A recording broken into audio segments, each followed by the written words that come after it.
RCB ആരാധകർ കാത്തിരുന്ന ആവേശ പോരാട്ടം ഒടുവിൽ യാഥാർത്ഥ്യമായി. ഇന്നലെ നടന്ന RCB LSG മത്സരം തുടക്കം മുതൽ ഒടുക്കം വരെ നെഞ്ചിടിപ്പേറ്റുന്ന ഒരു കംപ്ലീറ്റ് ത്രില്ലർ ആയിരുന്നു. വിരാട് കോഹ്ലി ഇമ്പാക്ട് പ്ലെയറായി ക്രീസിലെത്തി എന്നതാണ് ഈ മത്സരത്തിലെ ഏറ്റവും വലിയ സവിശേഷത. ആദ്യം ബാറ്റ് ചെയ്ത ലക്നൗ സൂപ്പർ ജയൻസ് ഉയർത്തിയ 146 റൺസ് വിജയലക്ഷ്യം പിന്തുടർന്ന് RCB 15.1 ഓവറിൽ 149 റൺസ് നേടി 5 വിക്കറ്റിന്റെ ആധികാരിക വിജയം സ്വന്തമാക്കി.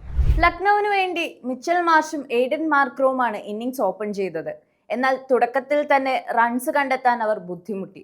മാർക്രം നേരത്തെ പുറത്തായതും പിന്നാലെ ക്രീസിലെത്തിയ ക്യാപ്റ്റൻ ഋഷഭ് പന്തിന്റെ പരിക്ക് ലക്ഷണങ്ങളോടെ വെറും ഒരു റണ്ണിന് പുറത്തായതും ലക്നൌവിന് കനത്ത തിരിച്ചടിയായി. നിക്കോളാസും മാർഷും ചേർന്ന് ഇന്നിംഗ്സ് മുന്നോട്ട് കൊണ്ടുപോകാൻ ശ്രമിച്ചെങ്കിലും RCB ബൗളർമാർ വിട്ടുകൊടുത്തില്ല. ജോഷ് ഹേസൽവുഡിന്റെ മികച്ച സ്പെല്ലും ഭുവനേശ്വർ കുമാർ, കൃണാൽ പാണ്ഡെ എന്നിവരുടെ പിന്തുണയും ലക്നൌവിനെ വരിഞ്ഞു മുറുക്കി. രസിക്ദാർ നിർണായക വിക്കറ്റുകൾ വീഴ്ത്തിയതോടെ ലക്നൌവിന്റെ തകർച്ച പൂർണ്ണമായി. 40 റൺസ് എടുത്ത മിച്ചൽ മാർഷിന് മാത്രമാണ് അല്പമെങ്കിലും ചെറുത്തു നിൽക്കാൻ കഴിഞ്ഞത്. ഒടുവിൽ അവർ 146 റൺസിന് ഇന്നിംഗ്സ് അവസാനിപ്പിച്ചു. മറുപടി ബാറ്റിംഗിൽ ഫിൽ സാൾട്ടിനെ തുടക്കത്തിൽ തന്നെ നഷ്ടമായതോടെയാണ് ആരാധകർ കാത്തിരുന്ന നിമിഷമെത്തിയത്. വിരാട് കോഹ്ലി ഇമ്പാക്ട് പ്ലെയറായി ക്രീസിലേക്കെത്തി.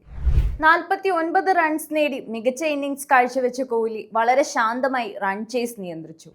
ദേവ്ദത്ത് പടിക്കൽ കോഹ്ലിക്ക് മികച്ച പിന്തുണ നൽകിയപ്പോൾ പിന്നീട് വന്ന രജത് പാട്ടിദാറും ജിതേഷ് ശർമ്മയും സ്കോർ ബോർഡ് ചലിപ്പിച്ചു.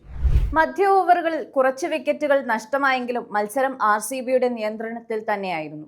ഒടുവിൽ ടിം ഡേവിഡും റൊമാരിയോ ഷെപ്പേർഡും ചേർന്ന് ടീമിനെ അനായാസ വിജയത്തിലേക്ക് നയിച്ചു.